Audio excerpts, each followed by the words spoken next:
Bismillahirrahmanirrahim. Ladies and gentlemen, thank you for being here today for this press conference. اس سے پہلے کہ میں pressure کا باقاعدہ آغاز کروں، آج 27 اکتوبر ہے، کشمیر کی مناسبت سے ایک یوم سیاہ منایا جا رہا ہے۔ یہ وہ دن ہے جس دن 1947 میں بھارت نے کشمیر پہ غاصبانہ قبضہ کرنے کے لیے اپنی فوجیں وہاں پہ اتاری تھیں، اور اس دن سے آج تک کشمیر کے غیور اور بہادر عوام ان کا بے جگری سے مقابلہ کر رہے ہیں۔ پاکستانی قوم کل بھی ہمارے کشمیری بہن بھائیوں کے ساتھ کھڑی تھی، آج بھی کھڑی ہے، اور ہمیشہ ان کے ساتھ کھڑے رہیں گے انشاءاللہ۔ اور ہم چاہتے ہیں کہ کشمیر کے مسئلے کا حل یونائٹڈ نیشنز کی ریزولوشنز اور کشمیری عوام کی امنگوں کے مطابق کیا جائے۔ Coming over to the issue of the day, آج کی پریس کانفرنس کا مقصد سینئر اور ممتاز صحافی ارشد شریف صاحب کی کینیا میں وفات اور اس سے جڑے حالات و واقعات کے حوالے سے آپ کو کچھ آگاہی دینا۔ یہ پریس کانفرنس ایسے حالات کے تناظر میں کی جا رہی ہے جہاں حقائق کا صحیح ادراک انتہائی ضروری ہے، تاکہ فیکٹ، فکشن اور اوپینین میں ڈفرینشیٹ کیا جا سکے اور سچ سب کے سامنے لایا جا سکے۔ اس پریس کانفرنس کی اہمیت اور حساسیت کی وجہ سے وزیر اعظم پاکستان کو اس حوالے سے خصوصی طور پر پیش کیا گیا ہے۔ اس کے ساتھ ساتھ ان عوامل کا احاطہ کرنا بہت ضروری ہے جن کے تحت نہ صرف ایک مخصوص بیانیہ بنایا گیا بلکہ اسی جھوٹے بیانیے کے ذریعے لوگوں کو گمراہ کیا گیا۔ اداروں اور ان کی لیڈرشپ، یہاں تک کہ چیف آف آرمی سٹاف پر بھی بے جا الزام تراشی کی گئی، اور اس کی وجہ سے معاشرے میں تقسیم اور غیر معمولی اضطراب کی صورتحال پیدا کرنے کی کوشش کی گئی۔ ارشد شریف صاحب کی وفات ایک انتہائی اندوناک واقعہ ہے، اور ہم سب کو اس کا شدید دکھ۔ اللہ تعالیٰ ارشد شریف صاحب کی مغفرت فرمائے۔ دکھ اور تکلیف کی اس گھڑی میں ہم سب ان کے لواحقین کے ساتھ برابر کے شریک ہیں۔ ارشد شریف صاحب پاکستان کی صحافت کا ایک آئیکن تھے، کیونکہ ایک فوجی کے بیٹے، ایک شہید کے بھائی اور ایک سرونگ آفیسر کے برادر نسبتی تھے، اس لیے فوج اور شہیدوں کے حوالے سے ان کے پروگراموں میں وہ درد اور احساس ہمیشہ جھلکتا تھا۔ سیاچن ہو، قبائلی علاقہ جات ہوں، فوجی مشقیں، operation area, line of control, Arshad Sharif صاحب کے پروگرام جرنلزم کی دنیا میں ایک رول ماڈل کے طور پہ یاد رکھے جائیں گے۔ وہ انتہائی محنتی صحافی تھے جنہوں نے اپنے شاندار کام سے صحافت میں مقام بنایا۔ چونکہ ان کی وجہ شہرت تحقیقاتی صحافت تھی، لہٰذا جب سائفر کا معاملہ سامنے لایا گیا تو ارشد شریف صاحب نے اس پر بھی متعدد پروگرامز کیے۔ اس حوالے سے انہوں نے اس وقت کے وزیر اعظم سے کئی ملاقاتیں بھی کی اور ان کے کئی انٹرویوز بھی کیے، جس کے نتیجے میں یہ بات بھی کی گئی کہ شاید انہیں مختلف میٹنگز کے منٹس اور سائفر بھی دکھایا گیا تھا۔ سائفر اور ارشد شریف صاحب کی وفات کے حوالے سے جڑے واقعات کے حقائق تک پہنچنا بہت ضروری ہے، تاکہ اس سلسلے میں کسی قسم کا ابہام اور قیاس آرائی پیدا نہ ہو اور قوم سچ جان سکے۔ جہاں تک سائفر کا معاملہ ہے، آرمی چیف نے 11 مارچ کو کامرا میں سابق وزیر اعظم سے خود اس کا تذکرہ کیا تھا، جس پر انہوں نے فرمایا کہ یہ کوئی بڑی بات نہیں۔ ہمارے لیے یہ حیران کن تھا جب 27 مارچ اسلام آباد کے جلسے میں کاغذ کا ایک ٹکڑا لہرایا گیا اور ڈرامائی انداز میں ایک ایسا بیانیہ دینے کی کوشش کی گئی جس کا حقیقت سے دور دور تک کوئی واسطہ نہیں تھا۔ سائفر کے حوالے سے حال ہی میں کئی حقائق منظر عام پر آ چکے ہیں۔ جس نے اس کھوکھلی اور من گھڑت کہانی کو بے نقاب کر دیا ہے کہ کیسے پاکستانی سفیر کی رائے کو اپنے سیاسی مقاصد کے لیے استعمال کیا گیا۔ 31 مارچ کی نیشنل سیکیورٹی کمیٹی کی میٹنگ بھی اس سلسلے کی ایک کڑی تھی۔ ISI نے بڑے واضح اور پروفیشنل انداز میں نیشنل سیکیورٹی کمیٹی کو بتا دیا تھا کہ حکومت کے خلاف کسی بھی قسم کی سازش کے کوئی شواہد نہیں ملے۔ نیشنل سیکیورٹی کمیٹی کو بریف کیا گیا کہ یہ پاکستانی سفیر کی ذاتی اسیسمنٹ ہے، اور پاکستانی سفیر نے جو لائے عمل ریکمینڈ کیا تھا وہی لائے عمل نیشنل سیکیورٹی کمیٹی نے بھی فارن آفس کو ریکمینڈ کیا۔ ISI کی سائفر سے متعلق فائنڈنگز کی کسی قسم کی سازش کو ان کو اس کے شواہد نہیں ملے، اور یہ تمام فائنڈنگز ریکارڈ کا حصہ ہیں۔ ہم ان فائنڈنگز کو قوم کے سامنے رکھنا چاہتے تھے جو ISI کی فائنڈنگز تھیں، تاہم یہ فیصلہ ہم نے اس وقت کی حکومت پر چھوڑ دیا کہ وہ ISI کی فائنڈنگز کو پبلک کرتے، لیکن ایسا نہیں کیا گیا، بلکہ مزید افواہیں اور جھوٹی خبریں پھیلائی گئیں جس کا مقصد سیاسی فائدہ حاصل کرنا اور ایک مخصوص بیانیہ تشکیل دینا تھا کہ حکومت کے خلاف آئینی اور قانونی اور سیاسی معاملے کی بجائے عدم اعتماد کی تحریک رجیم چینج آپریشن کا حصہ تھی۔ پھر اسی حوالے سے امریکہ کے دنیا بھر میں رجیم چینج آپریشنز کے حوالے دیے گئے اور ان کو پاکستان میں حکومت کی تبدیلی سے جوڑ دیا گیا۔ پاکستان کے اداروں بالخصوص فوج کی لیڈرشپ کو نشانہ بنایا گیا اور ہر چیز کو غداری اور رجیم چینج آپریشن سے لنک کر دیا گیا۔ یہی وہ وقت تھا جب ارشد شریف صاحب اور دیگر کئی صحافیوں اور سوشل میڈیا ایکٹیوسٹس کو ایک مخصوص بیانیہ فیڈ کیا گیا جس کی حقیقت بھی بہت حد تک واضح ہو چکی ہے۔ ذہن سازی کے ذریعے قوم اور افواج پاکستان میں سپاہ اور لیڈرشپ میں نفرت پیدا کرنے کی مذموم کوشش کی گئی۔ پاکستان اور پاکستان کے اداروں کو دنیا بھر میں بدنام کرنے کی کوئی کسر باقی نہیں چھوڑی گئی۔ اس میڈیا ٹرائل میں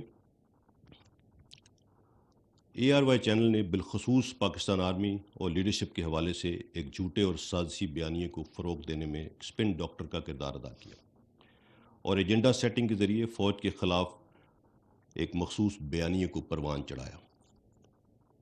نیشنل سیکیورٹی کمیٹی کی میٹنگز اور اعلامیے کو غلط انداز میں پیش کیا گیا، حتیٰ کہ دوسری NSC میٹنگ میں اسد مجید صاحب کے حوالے سے من گھڑت خبر بھی چلائی گئی۔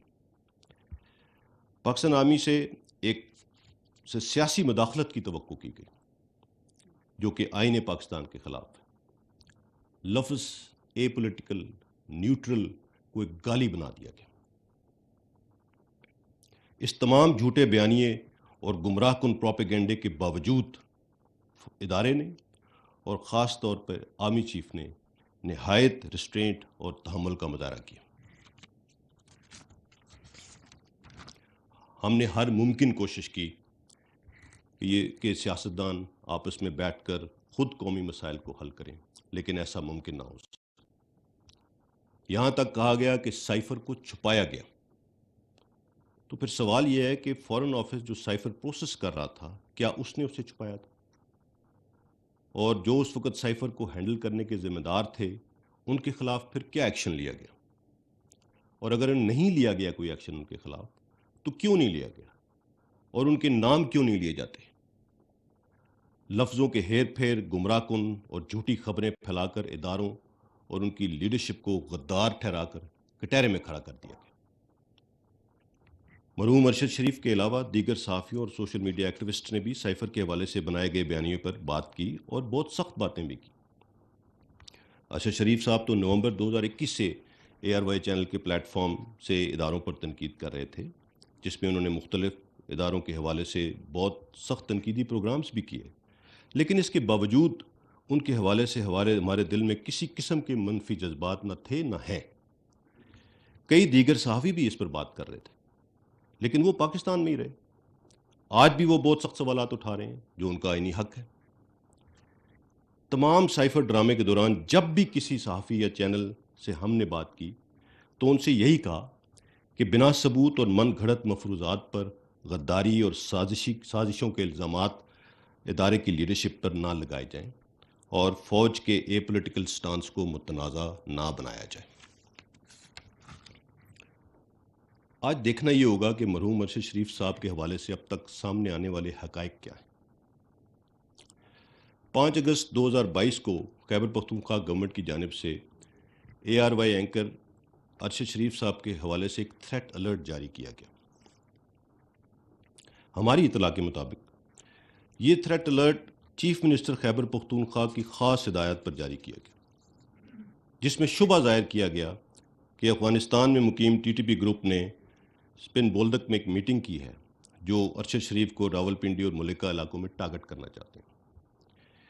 اس حوالے سے وفاقی حکومت یا پھر سیکیورٹی اداروں سے مزید کسی قسم کی معلومات شیئر نہیں کی گئیں کہ کیسے اور کس نے KP گورنمنٹ کو یہ اطلاع مہیا کی کہ ارشد شریف صاحب کو ٹارگٹ کیا جائے گا۔ اس سے ظاہر یہ ہوتا ہے کہ یہ تھریٹ الرٹ مخصوص سوچ کے تحت جاری کیا گیا، جس کا مقصد شاید ارشد شریف صاحب کو ملک چھوڑنے پر آمادہ کرنا تھا، جبکہ اطلاعات بھی ہیں کہ ارشد شریف صاحب ملک چھوڑ کر نہیں جانا چاہتے تھے، لیکن بار بار ان کو یہ باور کرایا جاتا رہا کہ انہیں خطرہ لاحق ہے۔ 8 اگست 2022 کو شہباز گل کے ARY چینل پر فوج میں بغاوت پر اکسانے کی متنازع بیان کی تمام مکاتب فکر نے مذمت کی اور اسے ریڈ لائن کراس کرنے کے مترادف قرار دیا۔ 9 اگست کو انہیں گرفتار کیا گیا۔ اس متنازع اسپیشل ٹرانسمیشن کے حوالے سے جب ARY نیوز کے سینئر ایگزیکٹو وائس پریزیڈنٹ عماد یوسف سے تحقیقات کی گئیں تو معلوم ہوا کہ ARY کے chief executive officer mister Salman Iqbal نے شہباز گل کی گرفتاری کے فوراً بعد عماد یوسف کو ہدایات دیں کہ ارشد شریف کو جلد از جلد پاکستان سے باہر بھیج دیا جائے۔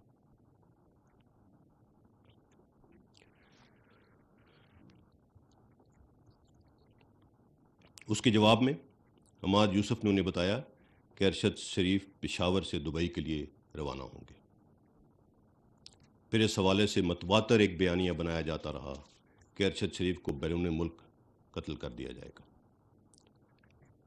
9 اگست 2022 کو 4:40 پر کراچی سے ارشد شریف کی دبئی کے لیے ایئر ٹکٹ بک کی گئی، جو کہ ARY گروپ کے assistant manager planning and administration mister Imran کے کہنے پر فضل ربی نامی ٹریول ایجنٹ نے 5.5 لاکھ روپے وصول کرنے کے بعد بک کی۔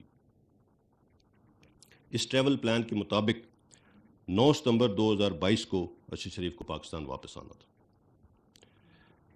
10 اگست کو ارشد شریف باچا خان انٹرنیشنل ایئرپورٹ پشاور سے ایمریٹس انٹرنیشنل کی پرواز EK 637 کے ذریعے صبح 6:10 پر دبئی کے لیے روانہ ہوئے۔ ارشد شریف کو KP گورنمنٹ نے اس دوران مکمل پروٹوکول فراہم کیا۔ انہیں چیف منسٹر سیکریٹریٹ سے کے پروٹوکول آفیسر عمر گل آفریدی نے green number plate double cabin میں ایئرپورٹ پہنچایا۔ Chief minister secretariat Khyber Pakhtunkhwa کے سٹاف نے ہی تمام کاؤنٹرز پر ارشد شریف کی معاونت کی اور انہیں فلائٹ تک پہنچایا۔ اس حوالے سے اداروں کی جانب سے ارشد شریف کو روکنے کی کسی بھی قسم کی کوشش نہیں کی گئی۔ اگر گورنمنٹ روکنا چاہتی تو FIA کے ذریعے یہ کر سکتی تھی۔ ارشد شریف صاحب تب تک UAE میں رہے جب تک ان کے پاس UAE کا ویلڈ ویزا تھا۔ ارشد شریف UAE سے کینیا کی جانب اس وقت روانہ ہوئے جب ان کا دبئی کا ویزا ایکسپائر ہوا۔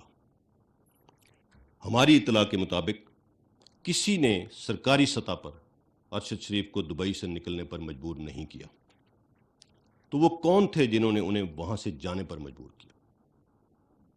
اس سوال کا جواب لینا چاہیے۔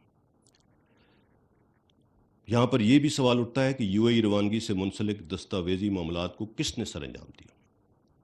متحدہ عرب امارات میں ارشد شریف کے قیام و طعام کا بندوبست کون کر رہا تھا؟ کس نے انہیں مسلسل یہ باور کرایا کہ وہ پاکستان واپس نہ آئیں ورنہ انہیں مار دیا جائے گا؟ کس نے انہیں یقین دلایا کہ ان کی جان بیرون ملک، خاص طور پر کینیا جیسے ملک میں محفوظ ہے؟ ایک بیانیہ یہ بھی بنایا جا رہا ہے کہ جب ارشد شریف کو دبئی سے نکلوایا گیا تو صرف کینیا ہی وہ ویزا فری ملک تھا جہاں پہ وہ انٹری لے سکتے تھے، حالانکہ دنیا میں کم از کم 34 ایسے ممالک ہیں جہاں پر ویزا فری انٹری پاکستانیوں کو موجود ہے۔ ارشد شریف کیوں کر کینیا پہنچے اور ان کی میزبانی کون کر رہا تھا؟ ان کا پاکستان میں کس کس سے رابطہ تھا؟ ارشد شریف کی وفات سے منسلک کردار وقار احمد اور خرم احمد کون ہیں؟ ان کا ارشد سے کیا رشتہ تھا؟ کیا ارشد انہیں پہلے سے جانتے تھے یا کسی نے یہ رابطہ استوار کرایا تھا؟ کچھ لوگوں نے ارشد شریف صاحب کے لندن میں ملاقات کے دعوے بھی کیے۔ وہ دعوے ان سے کس نے کروائے اور کن بنیادوں پر وہ دعوے کیے گئے؟ کیا یہ دعوے بھی فیک نیوز اور ڈس انفارمیشن کیمپین کا حصہ تھے؟ ارشد شریف کی وفات ایک دور افتادہ علاقے میں ہوئی اور کینیا پولیس نے تو انہیں پہچانا ہی نہیں تھا، تو ان کی وفات کی خبر سب سے پہلے کس نے اور کس کو دی؟ کینیا کی پولیس اور حکومت نے اس کیس میں اپنی غلطی کو تسلیم کیا ہے، لیکن دیکھنا یہ ہے کہ کیا یہ واقعی ایک مسٹیکن آئیڈینٹی کا واقعہ تھا یا ٹارگٹ کلنگ۔ بہت سے سوالات جواب طلب ہیں۔ اس افسوسناک واقعے کی صاف، شفاف اور غیر جانبدار تحقیقات بہت ضروری، اور اس کے لیے ہم نے حکومت سے ہائیسٹ لیول انکوائری کمیشن کی استدعا کی ہے۔ اس کمیشن کو اگر بین الاقوامی experts, forensic, I T experts, even under the umbrella of UN نمائندوں کی ماہرین کی ضرورت ہو تو انہیں بھی شامل کرنا چاہیے۔ ان تمام حالات و واقعات میں ARY کے chief executive officer Salman Iqbal صاحب کا ذکر بار بار آتا ہے، لہٰذا انہیں پاکستان واپس لایا جانا چاہیے اور شامل تفتیش کرنا چاہیے۔ ارشد شریف کی ناگہانی موت کے فوراً بعد سوشل میڈیا پر مخصوص لوگوں نے فوراً الزامات کا رخ فوج کی طرف موڑنا شروع کر دیا۔ اس صفات موت سے کون فائدہ اٹھا رہا ہے، یہ دیکھنا بہت ضروری ہے۔ ارشد شریف کی وفات ایک ایسا افسوسناک واقعہ ہے جس نے پوری قوم کو رنج و غم میں مبتلا کر دیا ہے۔ میں نے اب تک حاصل ہونے والی تفصیلات اور حقائق آپ کے سامنے رکھ دی ہیں۔ اب آپ پہ فرض ہے کہ آپ ان تفصیلات کی تہہ تک پہنچیں اور تمام کرداروں کو سامنے لائیں اور حقائق قوم کے سامنے رکھیں۔ ہم سب کو انکوائری کمیشن کی رپورٹ کا انتظار کرنا چاہیے۔ جب تک کوئی حتمی رپورٹ سامنے نہیں آ جاتی، کسی پر الزام تراشی کسی صورت مناسب نہ ہوگی۔ ہم ایک خوددار اور آزاد قوم ہیں اور ہم میں سے ہر ایک نے پاکستان کی ترقی اور امن کے لیے کردار ادا کرنا ہے۔ میری آپ سے ریکویسٹ ہوگی کہ اپنے اداروں پر اعتماد رکھیں۔ اگر ہم سے ماضی میں کوئی غلطیاں ہوئی ہیں تو پچھلے 20 سالوں سے ہم اپنے خون سے ان کو دھو رہے ہیں۔ یہ آپ کی فوج ہے۔ یہ وردی پہنے ہوئے 35 40 سال نوکری کے بعد کوئی غداری کا توق لٹکا کے گھر نہیں جانا چاہتا۔ ہم کمزور ہو سکتے ہیں، ہم سے غلطیاں ہو سکتی ہیں، مگر ہم غدار اور سازشی ہرگز نہیں ہو سکتے۔ اس چیز کا ادراک سب کو کرنا ہوگا، کیونکہ فوج عوام کے بغیر کچھ نہیں ہے۔ ایک بہت مشہور اسکالر نے کچھ عرصہ پہلے کہا تھا کہ اگر پاکستان کو توڑنا ہے تو پہلے اس کی فوج کو کمزور کرنا ہوگا۔ اور آج ہائیبریڈ وارفیئر کی اپلیکیشن، 5th جنریشن وارفیئر کی اپلیکیشن، ان سب کے مترادف ایگزیکٹلی ایک کاپی بک اپلیکیشن پاکستان میں ہو رہی ہے اس وقت۔ سو ہم سب کو اس چیز سے ہم اس سے نبرد آزما ہے اور ہم اس سے باہر نکلیں گے انشاءاللہ۔ ایک متحد قوم ہی چیلنجز کا مقابلہ کر سکتی ہے۔ ہماری شناخت اور پہچان سب سے پہلے پاکستان ہے اور کچھ نہیں، اور ہم کبھی بھی انشاءاللہ ایک انسٹیٹیوشن کے طور پہ اپنی قوم کو مایوس نہیں کریں گے، نہ کیا ہے نہ کریں گے انشاءاللہ۔ یہ ہمارا آپ سے وعدہ ہے۔ یہ وقت اتحاد، تنظیم اور نظم و ضبط کا ہے، اور مل کر ہمیں پاکستان کو ان تمام چیلنجز سے نکالنا ہے، اور ہم انشاءاللہ اس سے نکلیں گے۔ Thank you very much. Before we start the Q&A، اس ٹاپک کی سینسٹیوٹی کو دیکھتے ہوئے اور جو ہم نے آج بات چیت کی ہے، میں نے DGI کو بھی ریکویسٹ کی ہے کہ وہ آج اس پریس کانفرنس میں میرے ساتھ بیٹھیں، اور اگر آپ کے کچھ سوالات ہیں تو ان کا بہتر طریقے سے جواب دے سکیں۔ DGI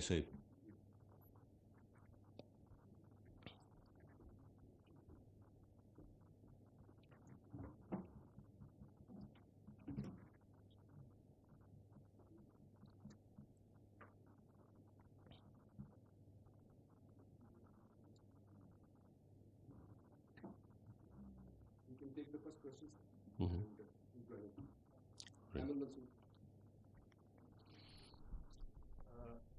احمد منصور، اسپیشل کورسپونڈنٹ 24 نیوز. جنرل صاحب، آپ نے اپنی جو ابتدائیہ ہے اس میں بھی بات کی نیوٹرل کی. وہ ساری جو تحریک انصاف کے چیئرمین ہیں عمران خان صاحب، وہ پہلے تو اشاروں کنایوں میں یہ بات کرتے رہے کہ جو نیوٹرل ہے وہ کسی کو حق نہیں ہے نیوٹرل ہونا. پھر وہ اس سے آگے بڑھے اور انہوں نے نام لے لے کر میر جعفر، میر صادق بھی کہنا شروع کیا اور حوالہ دے کے فوج اور فوج کی قیادت، ایون جنرل باجوہ کو سمجھیں وہ ٹارگٹ کرتے رہے. تو اس ساری جو سینیریو ہے،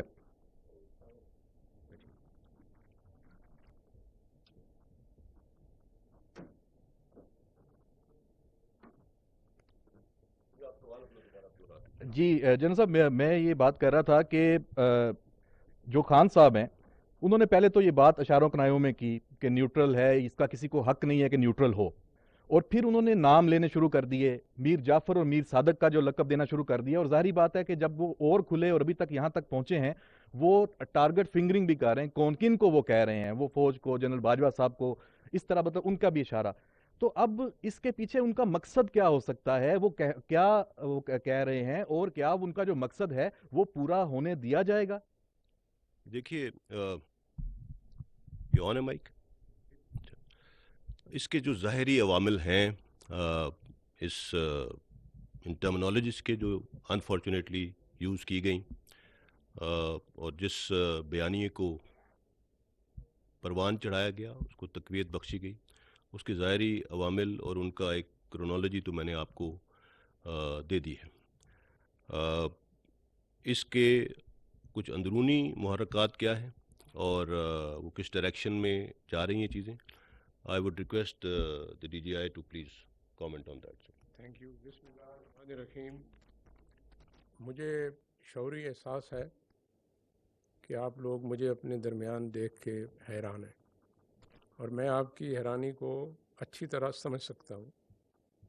آپ کو معلوم ہے میری ذاتی تصاویر ہوں، ذاتی تشہیر ہو، اس پہ میری پالیسی تقریباً 1 سال سے واضح ہے، جس پہ میں اور میری ایجنسی سختی سے پابند ہے.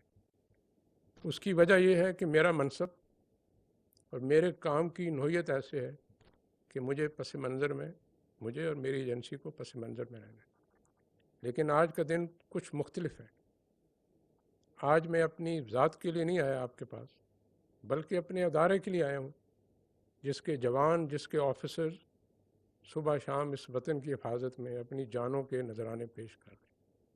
اور خصوصی طور پہ میں اپنی ایجنسی کے لیے آیا ہوں، جس کے آفیسرز اور ایجنٹس پوری دنیا میں، پاکستان کے اندر، اس ملک کی پہلی دفاعی لائن بن کے 24 گھنٹے جاگ کام کرتے ہیں. جب ان کو جھوٹ کی بنیاد پر بلا جواز تنقید کا، تہذیب کا نشانہ بنایا جائے، تو بحیثیت اس ایجنسی کے، اس ادارے کے سربراہ کے، میں خاموش نہیں رہ سکتا. اور میں یہ بھی مانتا ہوں کہ جب جھوٹ اتنی آسانی، روانی اور فراوانی سے بولا جائے ایک سائڈ سے کہ ملک میں فتنہ اور فساد کا خطرہ ہو، تو سچ کی لمبی خاموشی بھی ٹھیک نہیں ہے اس ملک کے لیے. میں کوشش کروں گا بلا ضرورت سچ نہ بولوں. قوم نے میرے منصب میں مجھ پہ یہ بوجھ ڈالا ہے کہ میں ان رازوں کو جو میرے پاس ہیں، ان امانتوں کو اپنے سینے میں لے کے قبر میں چلا جاؤں. لیکن جہاں ضرورت سمجھی میں وہ راز آپ کے سامنے ضرور رکھوں گا، تاکہ میں اپنے ادارے کا، اپنے جوانوں کا، اپنے شہداء کا دفاع کر سکوں. آپ نے دیکھا لسبیلا میں ہمارے کور کمانڈر صاحب، اس کے ساتھ آفیسر، جوان شہید ہوئے. اس مٹی کی خاطر انہوں نے جان دی، لیکن ان کا بھی مذاق بنایا گیا. لہٰذا اس پس منظر میں جو آپ نے پہلا سوال پوچھا ہے کہ میر جعفر، میر صادق اور غدار کی کیا پس منظر ہے، دیکھیے اس میں 2 رائے نہیں ہے کہ آپ کسی کو میر جعفر کہیں، میر صادق کہیں، آپ کے پاس کوئی شواہد نہ ہو تو ظاہری بات ہے اس کی جتنی بھی مذمت کی جائے یہ کم ہے. میں آپ کو کہنا چاہتا ہوں کہ یہ بالکل 100% جھوٹ پہ بنایا گیا نظریہ ہے. لیکن آپ کو یہ پتہ ہونا چاہیے کہ یہ نظریہ بنایا کیوں گیا. یہ میر جعفر کہنا، میر صادق کہنا، غدار کہنا، نیوٹرل کہنا، جانور کہنا اس لیے نہیں ہے کہ میرے ادارے نے، میری ایجنسی نے